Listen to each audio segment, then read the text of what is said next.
Just some sort of information. You have to understand that when we say Titans, it means nga dili ni sila Zeus. Although there is this misunderstanding because they think that Zeus and his co-members of the Olympians are the ones nga maulang gid sila ang katikog Titans, to which dili gid na siya. Now, I have three generations of Titans or gods. We have the first generation, the second generation, and the third generation. Later on, you will be able to understand as to who are these characters in the first and second generation only. Because on the next topic, we will be talking about the third generation. Usually, kabalo na mo sa ila, like sila Zeus, Poseidon, Hades, Aphrodite, Hera, so on and so forth. But today, itong mga major lang sa yun. So let's begin with the introduction to Greek mythology. The Greek word mythos means story. In Greek mythology is a group of fictional stories that were created thousands of years ago by the ancient Greek people. Even though these Greek myths were created so long ago, they are still entertaining audiences today. The point of making what we call Greek mythology is not so much for the entertainment purposes, but as time progresses, so as the knowledge of the people, they're able to understand that what the Greek or what the ancient Greek had created in the past were purely mythological. And they somehow utilize it in the present as the entertainment na lang masyado ang ilang pagtanawan na. But before, when the idea started in the ancient Greek, they value that mythology as if that where their life depends. That is where as to how they ako ngayon akong camera.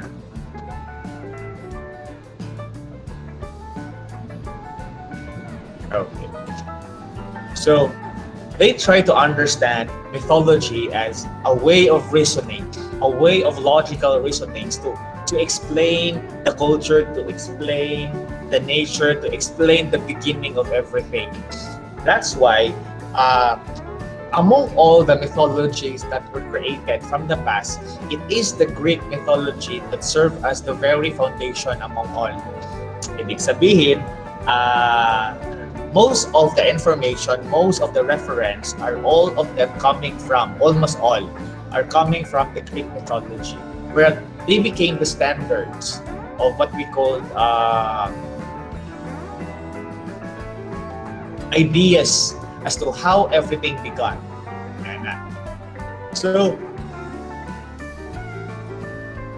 since one factor that why the Greeks able to create characters such as god characters or goddesses characters, because the very first reason is that they serve as an explanation to things that they cannot explain.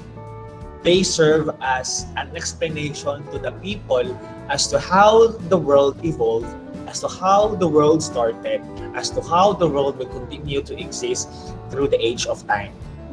Now, the Greek also try to utilize as to how are they going to personify the Greek characters or the Greek gods and goddesses, because as we can observe that in the Egypt class, makabantay mo nga ang ilang mga gods dito not so much in the form of the human being. Anong man ang ingana? Because in the Egyptian form of mythology, they try to instill fear. They try to instill that humans is not the same or not equal to what we call the gods.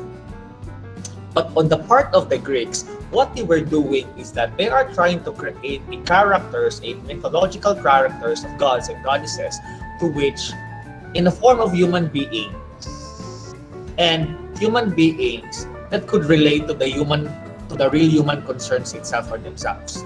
But they also put distinction that even though that their gods look like the human beings, they put distinction that these gods are still powerful or beyond them, or sitting at the upper level than them. So, and still, the people of Greece believe as to how they structure the person, the face, the character, the powers of the what they made na God characters or goddesses characters. Okay. Now, the other point that you have to understand is that why the Greek mythology able to expand in a wide area. Why is it that the Greek mythology is able to expand not just in the Greece itself, but also in its neighboring places such as especially the Rome, in other countries in Europe, even in Asia, naabot po na siya. Because even though nga wala pa this like established writing methods or styles, what they did was they did it in the form of oral tradition. So ilang i-expand ni siya by storytelling. They expand nila by listening to somebody who has the authority to share something. It could be the leader, it could be, or specifically a political leader, a religious leader, a town leader, so on and so forth. Then naabot na silang mga household, and then ningkalat na. Mo na siya class, in the business world pa, they believe that math is the primary method or the most effective method in establishing popularity, in establishing idea towards a certain phenomenon. So mao na nga ilang gibuhat niya murag kung sa ato apa pagsabot ilang gichismis, ilang gipagtabi-tabi ang mga stories and all at such una tong ilang gituuhan. Because, and again, during the start of civilization, chaos is, or problems are in there. And they have to maintain it, they have to protect not just the resources, but also the lives of the many. That's why they have to think of something as to how are they going to promote peace and order among the place. But aside from that method to which they will solve it via making stories or mythological stories, what they also did was they used those way para po ma-establish po nila ang ilang faith, because they believe that once a person establishes faith within himself or herself, everything follows. Para makontrol na nila, because for example in religion, pag di nila buhaton ni masuko si ganito, pag ilan ning boto ng mali nga binuhatan, masuko si God name ganito. So therefore murato nila for them, that is the most effective way nga walay harm nga mahitabo among the person or physical harm with that person to instill peace and order. Kay sa ilang feelings pa lang makaingan na sila nabitaw, no? Kay si ano ba yan, si Mr. Blah blah blah experienced this when he tried to do something bad. So I guess God blah blah blah punish him. So nga na. Okay.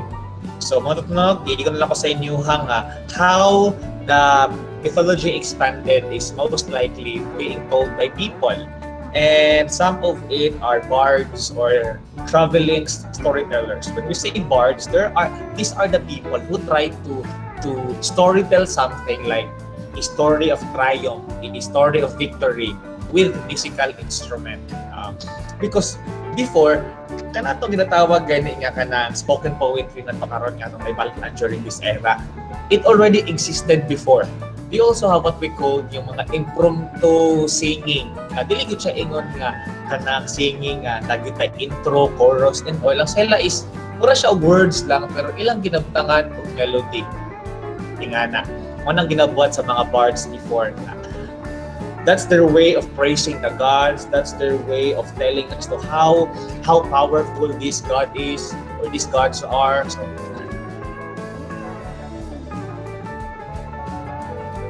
So sometimes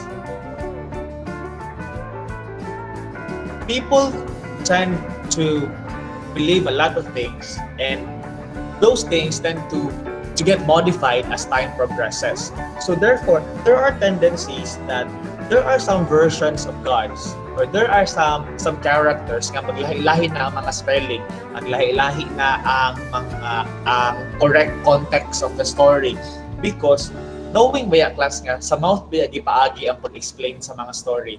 So, nagito din siya malahi yun, di ba? Kung ang ana ganing na mo i-chismis about sa iyong friend, di ba? Nga na mo iingon sa isa niyo kakauban nga. Kung moabot sa iya ha, kay mulahi na ang story at such nga.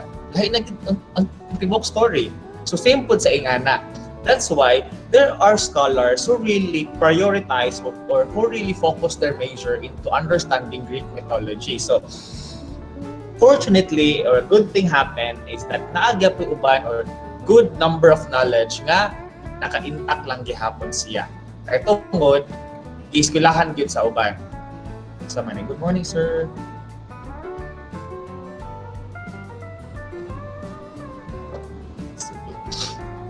Katong mga magputol-putol lang ilang tingog or katong dili nila maklaro akong pagstorya, just feel free next time visit lang mo sa link niya kung ihatag sa inyo ha, kaya naka-record naman niya itong klase para ito lang mo tanaw ha. So okay lang kayo nga if dili mo maka-join ka rin, basta makita lang mong time nga makasulod mo next time. Okay, let's go back. Okay, no nang nanay uban nga di na gid sila makasure kung dito ang tinuod.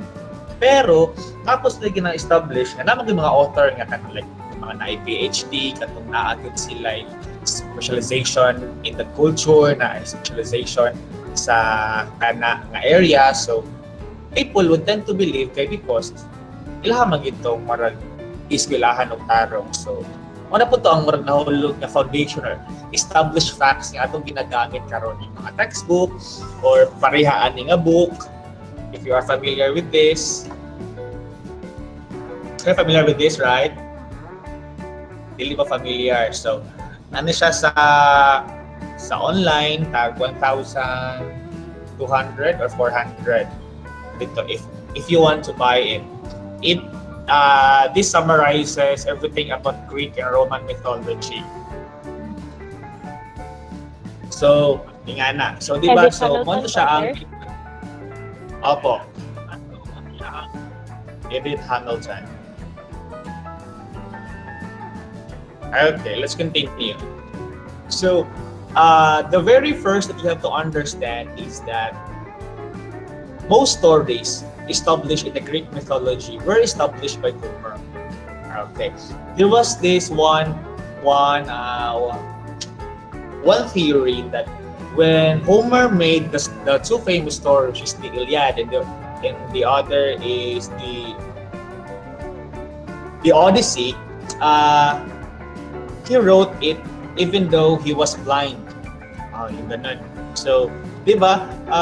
Just imagine as to how he able to did it. But the point is that is one of a theoretical beginning of the Greek mythology itself. That he existed before Christ existed himself. So, and later on, they used that knowledge from Homer na-establish na siya throughout kay Hesiod, sa mga other characters such as other mga writers such as we have Ovid and others, to which later on we will be able to understand some of the authors that I mentioned in their stories. And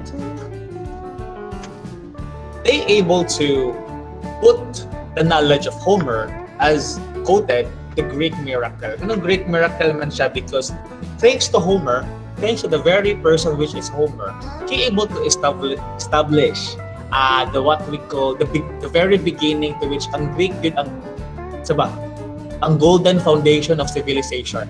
But that's why we have a saying that the glory that was Greece, the grandeur that was Rome, because it was really the Greece that started everything. The manner of religion, the manner of faith, the idea of how the mankind